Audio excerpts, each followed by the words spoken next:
Halo, bismillahirrahmanirrahim. Terima kasih karena telah meluangkan waktunya dan berkenan untuk hadir pada kegiatan kita yaitu konseling kelompok.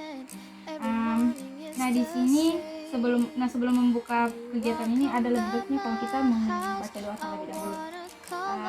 Doa dimulai.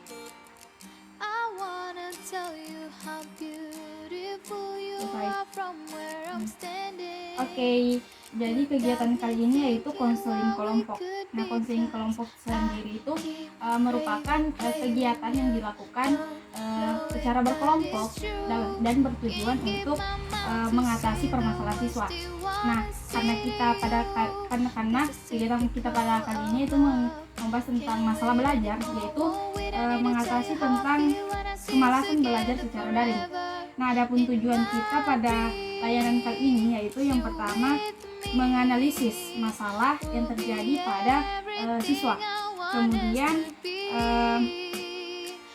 anggota kelompok dapat membangun perasaan secara empati, dan kemudian juga memberikan gagasan dan mencari solusi masalah yang telah dihadapi, dan yang terakhir yaitu mampu menyusun solusi dan masalah dan diselesaikan dalam konseling kelompok. Cara pelaksanaan kita kali ini itu dengan menggunakan metode RDP dan dinamika kelompok. Alat dan media yang kita lakukan di sini yaitu yang pertama WhatsApp, yaitu seperti yang dilakukan kemarin, yaitu membuat grup WhatsApp dan melakukan perjanjian waktu dan tempat di mana kita akan melaksanakan konseling. Kemudian juga menggunakan HP. Adapun asas dalam konseling kelompok yaitu ada 4. Yang pertama itu kesukarelaan, kerahasiaan, keterbukaan, dan kenormatifan. Nah, untuk masuk ke dalam tahap inti, mungkin ada lebih baiknya kalau kita saling berkenalan dulu. Oke, dimulai dari sini. Silakan. Terima kasih Kak atas semuanya. Saya Mutmainah. Mutmainah dan dari Oda. Selanjutnya mungkin kita sepakati dulu waktu yang akan kita gunakan. Sepakat kalau waktunya 1 kali 45 menit. Kita sepakat belum masuk ke tahap intinya, mungkin lebih baik kita kalau melakukan semacam ice breaking atau permainan. Nah, ice breaking di sini itu melakukan tebak-tebakan. Tebak-tebakannya mungkin bisa tebak-tebakan atau apapun deh. Intinya kalau ada ide silahkan keluarkan. Dimulai dari saya. Kenapa kucing enggak suka mandi? Nanti kebasahan kan. Dingin jelas. Ada yang lain salah. Kenapa kucing tidak suka mandi? Karena takut basah. Sama jawabannya. Kenapa kucing takut mandi? Karena tidak punya handuk. Oke, selanjutnya. Kenapa asing dikumandangkan? Untuk membuat manusia lebih salah. Pendapat lain? Kenapa asam dikumandangkan? Untuk apa gitu? Pas. Makan waktu ini ya, pas. Untuk wilayah Jakarta dan sekitarnya. Oke, selanjutnya ada tebak-tebakan. Tunggu, lagi mikir. Tunggu. Atau sudah cukup? Atau sudah semangat? Oke, bagaimana siapa sudah siap melakukan kegiatan konseling kelompoknya? Siap, Kak. Oke. Kembali saya jelaskan apa itu pengertian dari konseling kelompok. Tadi kan sudah dijelaskan. Nah, saya jelaskan ulang. Kalau konseling kelompok itu adalah cara mengatasi permasalahan siswa yang dilakukan secara berkelompok. Oke? Nah, karena kita akan membahas masalah permasalahan siswa yang mengenai kemalasan belajar dalam daring. Nah, mungkin kita langsung saja ke permasalahannya. Karena yang di sini kan permasalahannya kemalasan siswa secara daring, ini juga sama kan? Nah, langsung saja, apa menurut Anda yang memang menjadi dasar dari kemalasan Anda? Karena malas, Kak. Malas karena malas. Wow. Atau mungkin mungkin karena tidak bertatap muka langsung Kak. Oke. Dan di sini atau kan biasanya itu malas karena tidak didukung orang tua atau ekonomi yang tidak membantu. Kan kalau belajar daring itu harus pakai handphone kan sama koneksi atau seperti itu. Jaringannya di rumahnya Kak ada. Oh, jaringannya di sini ada yang kurang. Oke. Selain itu apa tidak ada lainnya kayak misal pengaruh dari teman begitu, karena kita punya temannya yang malas, nah kita juga ikut malas ikut daring. Saya sendiri Kak tidak punya teman. Introvert. Oke. Dan di sini sama tidak punya teman. Astagfirullah. Teman lagi pada. Selanjutnya saya akan melakukan scaling question. Nah, scaling questionnya itu seperti ini. Saya akan mengajukan pertanyaan. Nah, pada saat saya mengajukan pertanyaan, Anda boleh mengajukan skalanya dari 1 sampai 10. Kalau misal Anda tidak sesuai dengan itu, Anda bisa memilih 1 atau sesuai dengan diri Anda. Tapi kalau Anda merasa memang setuju, dikasih poin 10. Oke? Yang pertanyaan saya itu adalah, apakah ketika offline Anda merasa tetap malas? Tidak. Kalau saya Kak tidak. Jadi skalanya 1. Oke.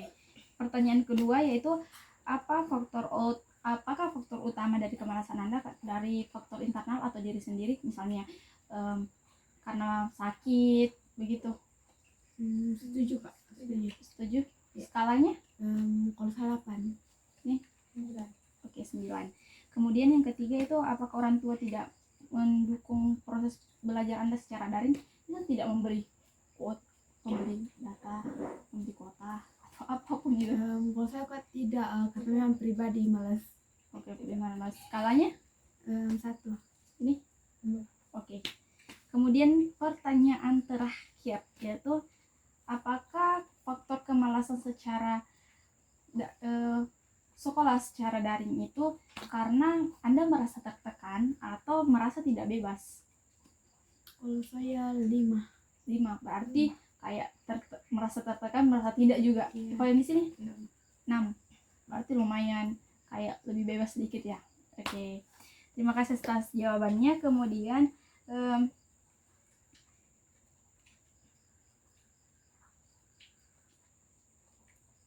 oke. Jangan dulu. Habis dulu. Berapa tadi mah? Di sini 1 toh? Iya. Oke. Tadi scaling question sudah selesai ya.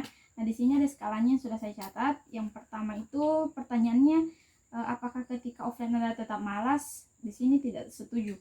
Merasa kalau malasnya itu cuman pada saat sekolah daring. Iya. Oke.